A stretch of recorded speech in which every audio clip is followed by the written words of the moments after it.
Meu irmão, que onda foi essa, doido? Fala galera, tudo bem com vocês? Aqui quem fala é o Luiz na skin Babyface, a skin renovada, vamos dizer assim. Tirei a barba, rapaz, acho que fazia mais de ano que eu não tirava a barba toda assim. Aí me deu um faniquito lá no barbeiro, falei, irmão, raspa tudo aí. O cara teve que ficar quase 40 minutos só passando a gilete. E mesmo assim, ó, já dá pra ver aqui uns folículozinhos, tá? Barba raiz forte. Mas enfim, né, galera? Voltamos aí para mais um videozinho daquele relato maroto da nova de The Beginning After the End que vocês tanto gostam e que já tem uns 10 dias que eu não solto por aqui. Tem um tempinho. Mas sem mais delongas, já vai deixando aí aquele likezão do fortalecimento, se inscrevendo no canal se você chegou aqui pela primeira vez e ativando o sininho para não perder nenhum conteúdo novo. E por falar em conteúdo novo, a gente tem tentado fazer algumas coisas um pouco diferentes aí. Falar um pouco sobre anime, falar um pouco aí sobre algumas outras coisas de uma forma um pouco diferente, um modelinho atualizado, mas parece que não tá tendo uma aceitação tão boa, ou então o YouTube não está entregando para vocês. Inclusive, eu venho até que perguntar o que vocês gostariam talvez que a gente falasse um pouco mais aqui no canal. Seria aí alguma outra série? Seria talvez falar um pouco de animes de uma forma mais de resenha? Porque vai chegando aquela hora que a gente vai chegando naquele platô sobre o que produzir, né? Porque imaginem só se a gente metesse aqui um vídeo da nova de The Beginning todo santo dia. Vocês não iam mais querer olhar pra minha cara, né? Com certeza vocês vão falar, meu Deus do céu, tô com uma overdose desse negócio já. Meu Deus, cara só falam desse troço, não aguento mais. E aí fica muito naquela coisa da gente tentar falar sobre outras coisas e talvez ou o YouTube não entregar muito bem, ou a galera também não aceitar muito bem, né? Nessa vida de produtor de conteúdo, sempre fica essa lacuna, essa área cinzenta, onde a gente não sabe o que está acontecendo efetivamente. Então a melhor coisa para se fazer é pergunte diretamente para o público, mero padawan.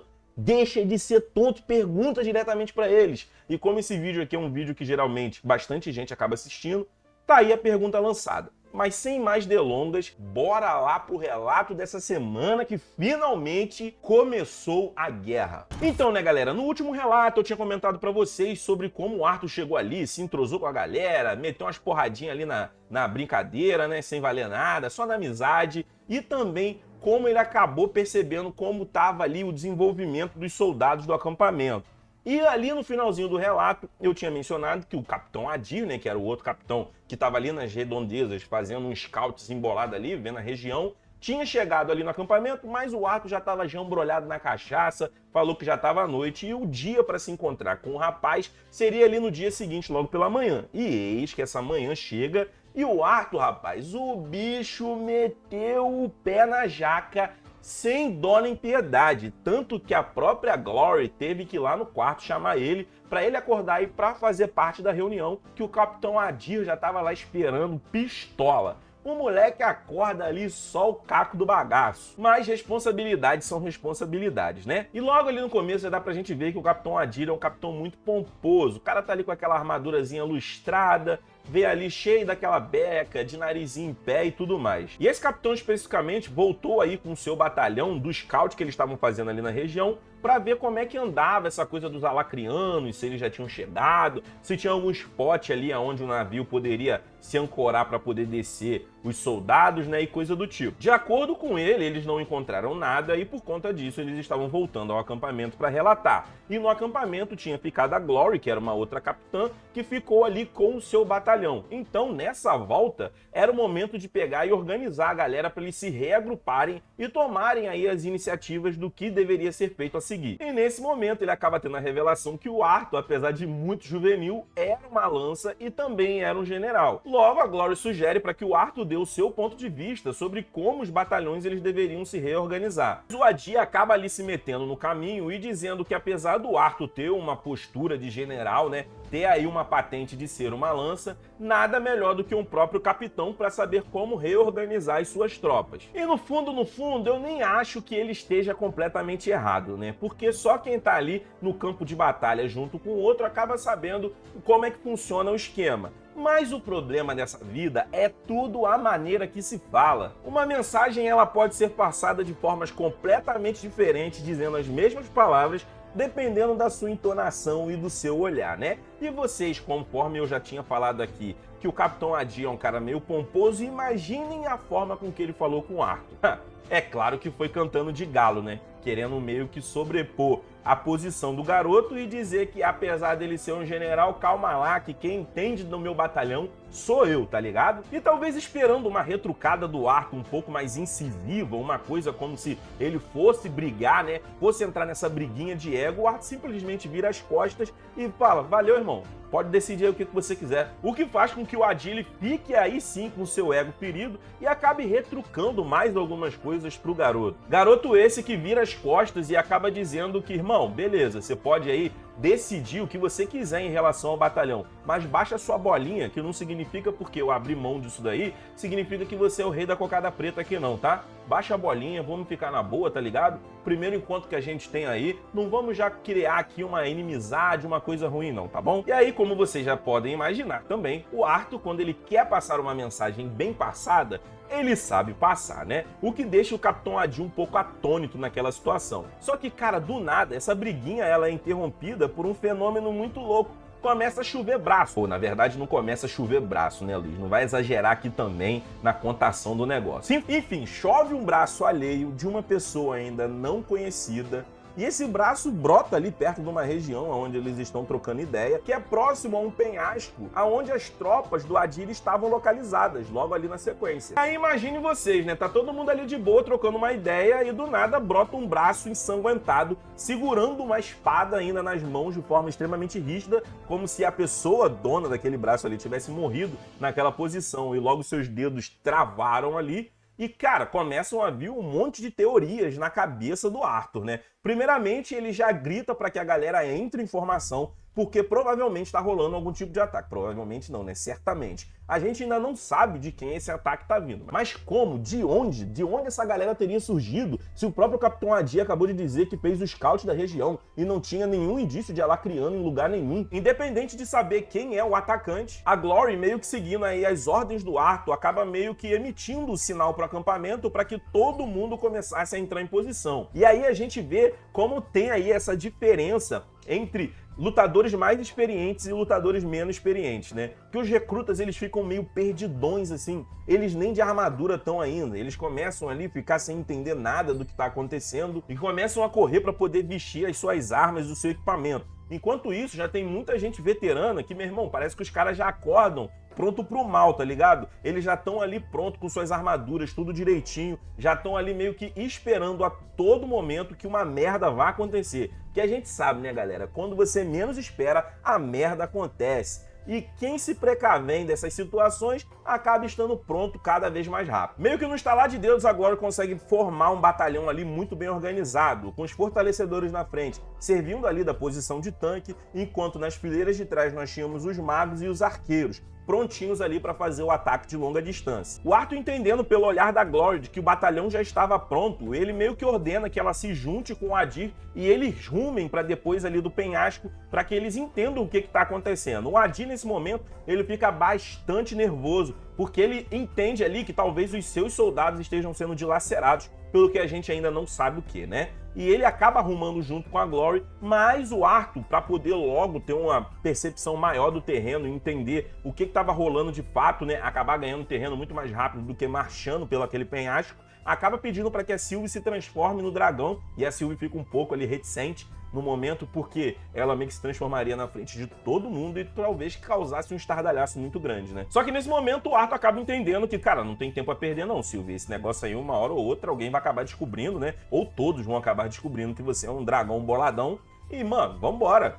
Dragão já. Obviamente que ao verem aquele serzinho pequenininho se transformar num fodendo dragão gigante, muita gente fica perplexa, principalmente a galera ali, né, que não ia diretamente para a batalha, a galera ali da cozinha, a galera ali que ajudava em toda aquela questão de infraestrutura do acampamento, que não eram efetivamente assim guerreiros. Todo mundo abre aquele zoião e fica perplexo, como se fossem crianças vendo uma coisa extremamente fantasiosa. Sem perder tempo, o Arthur monta no pescoço da Sylvie e pede para que ela vá em direção aonde a galera ali estava de stand-by, esperando a volta do Capitão Adi, e o que ele acaba vendo ali, cara, é extremamente bizarro. Mais de 5.000 soldados alacrianos saídos lá sabe de onde estavam lutando ferrenhamente com o batalhão do Adir, que meio que foi gankado ali do nada. Nesse intervalo de tempo, a própria Sylvie acaba trocando uma ideia com Arthur, dizendo que se ele precisasse de algum tipo de ajuda, né, ajuda em combate, ela não poderia se meter ainda. E o Arthur acaba dizendo que, pô, porque tem aquela questão, né, de que os Azuras não podem se envolver em conflitos, e essa questão de você ser um Azura ainda tá meio que caindo na real pra mim ainda, mas não somente isso. Ela acaba dizendo que o treinamento que ela teve lá, né, com o Kizis, o Lord Indrat, o avô dela, no caso, foi bastante intenso, e a questão de manipulação de Aether e todas essas coisas assim para ela ainda estavam bem vagarosas ainda. Ou seja, ela tá num processo de recuperação aí pelos efeitos gerados pelo treinamento excessivo que ela teve durante esses 2 anos. Mano, vocês pararem pra pensar, se saiu um bebezinho que nem falava nem nada, aquela coisinha cuti-cuti, pra voltar cheio de pensamento de adulto já. A menina teve um crescimento acelerado assim, em 2 anos. Puf! Saiu de 2 para 453 anos. Nesse momento, o Arthur dá até uma leve refletida a respeito de como a Sylvie tinha mudado, né, durante esse período em que eles ficaram longe treinando. E como talvez agora ele não pudesse mais considerar a Sylvie como sendo aquela Sylviezinha, como talvez ela já é uma pessoa madura o suficiente, né? E aqui Sylvie pra mim é pessoa, tá? Eu falo da Sylvie como pessoa, não vou falar um animal, não. Ela já é uma pessoa madura o suficiente para que ele tenha que ter um pouco mais de tato em relação aos sentimentos dela, né? Que ele próprio acaba pensando como ele não questionou muito sobre como foi essa questão do treinamento para ela, quais foram os efeitos colaterais e tudo mais. Só que agora ela também já era um ser que estava engajado dentro desse processo todo que acabou se tornando, se criando por conta desse conflito. Mas enfim, num primeiro momento o Arthur ele fica um pouco de longe ali observando o que estava rolando. E o que estava rolando é que a galera estava tomando uma churupitada. A própria Sylvie acaba questionando o Arthur se ele não iria logo descer e já sair jambrolhando todo mundo ali na porrada. Mas ele diz que, cara, infelizmente tem coisas que a gente não vai conseguir mudar ou resolver, né? Então a partir de agora a gente tem que agir um pouco mais com a razão e não simplesmente com a emoção. Então deixa primeiro eu identificar o terreno, deixa eu entender quem são os alacrianos, né? Como eles lutam, talvez assim, para antes de descer ali.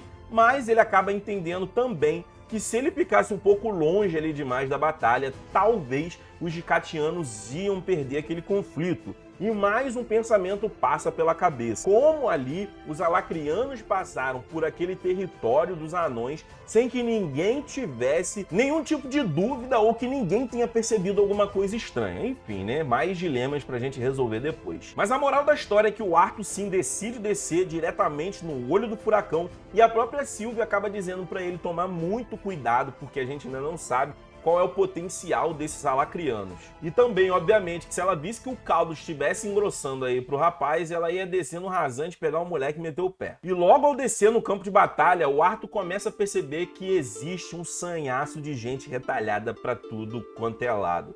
Tanto alacrianos como dicatianos. Começou efetivamente a guerra. E aí a gente vai ver que as perdas cada vez vão ser maiores. E ele percebe uma coisa bastante curiosa, que é até o que faz The Beginning After the End ser uma obra, eu acho que um pouco diferenciada, é que dentro ali do campo de batalha, os alacrianos, eles não eram muito diferentes dos dicatianos. Até porque é como se ele percebesse no olhar dos indivíduos que muita gente estava ali meio que caída de paraquedas também, entendeu? Você tinha meio que soldados ali dentro daquele processo que estavam meio perdidão, como se fosse aquele tipo daqueles recrutas que estavam lá no acampamento, sem estar nem com a armadura vestida, meio que naquele meme do John Travolta, olhando para o lado, olhando para o outro, meio como se tivesse sido dragado por um processo que é muito maior do que eles mesmos. E isso é muito maneiro, que faz um paralelo bastante interessante com a realidade, que é assim que uma guerra na realidade funciona, né? Muitas das vezes a sua vontade individual é suprimida pela vontade do todo, vamos dizer assim. E talvez se você não entrar dentro do bonde que vai lutar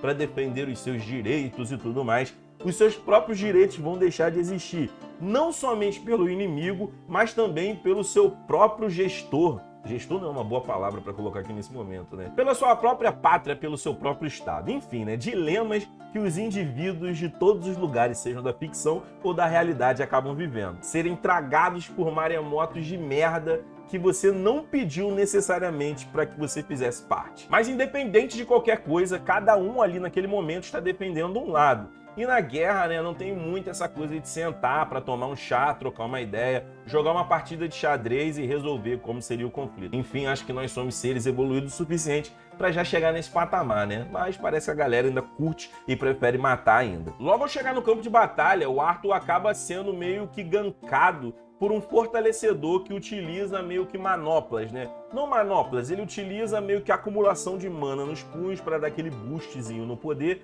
e jambrolhar na porrada. Cara, eu tô falando muito de jambrolhar, né, mano? Esse bagulho entrou na minha cabeça de uma forma absurda. Ainda bem que foi na cabeça, né? E logo um detalhe que o Arthur acaba percebendo no modo de lutar dos Alacrianos é que eles meio que terceirizam bastante as funções dentro do campo de batalha. Isso porque aquele fortalecedor, ao tentar dar um golpe nele, acaba errando, né, obviamente. E o Arthur dá uma espécie de counter que acaba quebrando algumas costelas ali do cabra. E ele acha bastante estranho que o fortalecedor não utilizou nenhuma espécie de proteção de mana ali naquele momento. E aí ele fica, uai, sabe bater, mas não sabe se defender? E o que a gente acaba descobrindo logo ali na sequência, quando o Arthur vai dar mais uma investida, é que um outro mago ali à distância acaba criando uma barreira que nulifica completamente a investida do Arthur. E aí que ele começa a sacar, então eles acabam lutando de uma forma meio que dividida, aonde cada um meio que tem seu ponto forte e a sua função dentro do campo de batalha. Diferentemente da galera de Dikaten, que meio que aprendia ali a fazer um pouco de cada uma das funções, né? Que é basicamente a forma que o Arthur luta. Não que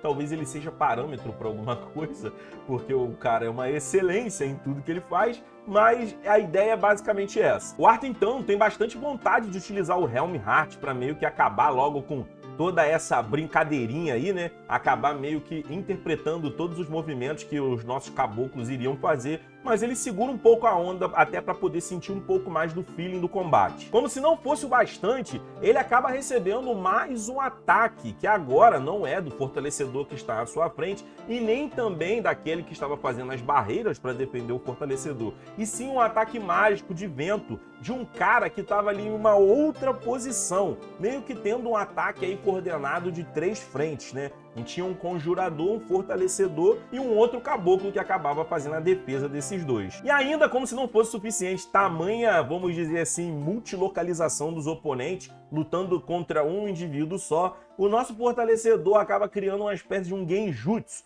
aonde ele acaba meio que se dividindo em 10 personagens diferentes ali com a mesma aparência. Meteu a narutagem ali, o Kagebushi no Jutsu nesse momento. É aí que o Arthur então chega ali na resolução de que, irmão, quer saber? Vou meter meu Helm Heart logo aqui que eu não tô com muita paciência pra esses caras não. Utilizando então do Helm Heart, né, aquela técnica que a gente já falou bastante no passado, onde ele consegue ver o fluxo de mana completamente ali de uma forma bem clara e objetiva, até que o mundo do cara ele fica de espécie monocromática, né, aonde ele consegue ver ali as partículas de mana e também partículas do aéter que a gente já comentou aqui também. Com isso ele consegue diretamente ver qual é o corpo verdadeiro daquele fortalecedor que estava ali na sua frente, consegue ver também a posição do mago que estava conjurando os feitiços de fogo e consegue ver também a posição exata daquele cara que estava utilizando as magias de defesa ali naquele momento. Utilizando-se então do elemento relâmpago, o Arthur acaba disparando na cabeça dos caboclos, conjurador e defensor, uma espécie de projétil que manda os caras lá dessa pra pior e logo fica livre pra lutar diretamente contra o fortalecedor que estava na sua frente, né? Só que um detalhe bastante curioso que eu venho logo a comentar com vocês aqui logo nesse primeiro conflito foi o fato do Arthur ter que utilizar o Helm Heart, que tipo assim, ele lutou contra soldados aleatórios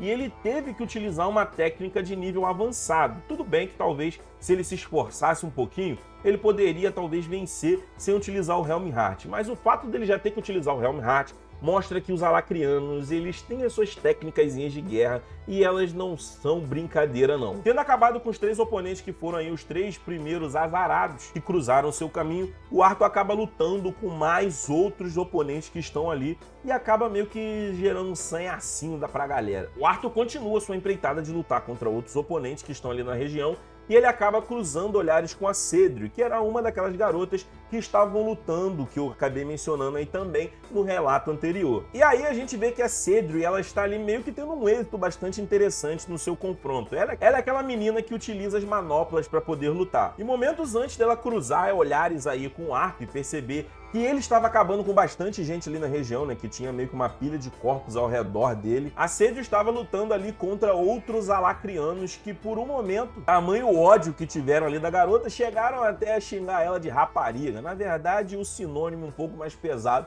mas que o YouTube não permite que a gente fale aqui de forma livre, leve e solta. Enfim, ela consegue dar conta de 2 alacrianos e isso faz com que a garota ela fique um pouco cheia de si. Só que nesse momento que ela cruza olhares com o Arthur, é como se o Arthur tentasse passar uma mensagem para ela. Mas só que no frenesi do combate ali, ela acaba não entendendo nada do que o cara tá falando ou querendo falar. E é nesse momento que ela leva um gankzão e tem o seu peito perfurado, aonde a gente acaba vendo que ela própria chega na resolução de que sofreu um ferimento talvez fatal, onde ela diz que ao colocar a mão no que antes era o seu peito, ela percebe um buraco. Um buraco pelo qual sai um líquido bastante quente, que nós podemos chegar à resolução de que é o próprio sangue da garota, e que ela meio que num instante acaba perdendo a força das suas pernas e que começa a sentir um frio absurdo. É, rapaz. Acho que a Cedric vai ser nossa primeira baixa aqui. Em poucos instantes, a garota acaba desvanecendo e caindo no chão completamente ali imóvel, sem mostrar sinais de reação ou de vida. E naquele momento em que ela cruzou olhares com Arthur, foi como se fosse num instante, um framezinho antes dela acabar sendo gankada aí por esse alacriano. E o Arthur estava ali tentando passar a mensagem para a garota de que tinha um inimigo às suas costas. E aí a gente vê claramente como no combate, até as suas vitórias elas precisam ser contidas e você não pode deixar se levar por um momento repentino onde você tem êxito num combate direto. Começou a guerra, galera. A Lacra está em peso no continente de Dikaten. E todas essas questões sobre como eles chegaram, da onde eles saíram e tudo mais, a gente vai acabar descobrindo nos próximos relatos. Porque esse vai ficando por aqui. Espero que você tenha curtido demais esse relato aqui. Mais uma vez, muito obrigado para você que está acompanhando essa série. Não esquece de deixar aquele likezão do fortalecimento, se inscrever no canal e ativar o sininho se for a sua primeira vez por aqui. E não deixe aqui de acompanhar outros conteúdos que vão aparecer para vocês aqui do lado ou em algum lugar dessa tela aqui antes desse vídeo terminar. Tem a playlistzinha de Demon Reincarnation, que é uma outra webtoon bastante interessante que você já deveria estar lendo porque vai ser hit. E tem também um vídeo de Nier Automata que a gente fez e deixou aqui num modelinho bem diferente para que você assista lá e dê o seu feedback se você curtiu o modelo, se você queria ver outra coisa nesse estilo e tudo mais. Enfim, não deixem de comentar também outras coisas que vocês gostariam de ver por aqui, resenhas, falando sobre animes, outras coisas que eu já comentei lá no início do vídeo. Deixem nos comentários aí o que vocês gostariam. E foi isso, galera. Meu muito obrigado mais uma vez pela sua presença. Eu vou ficando por aqui. A gente se vê no próximo vídeo e valeu!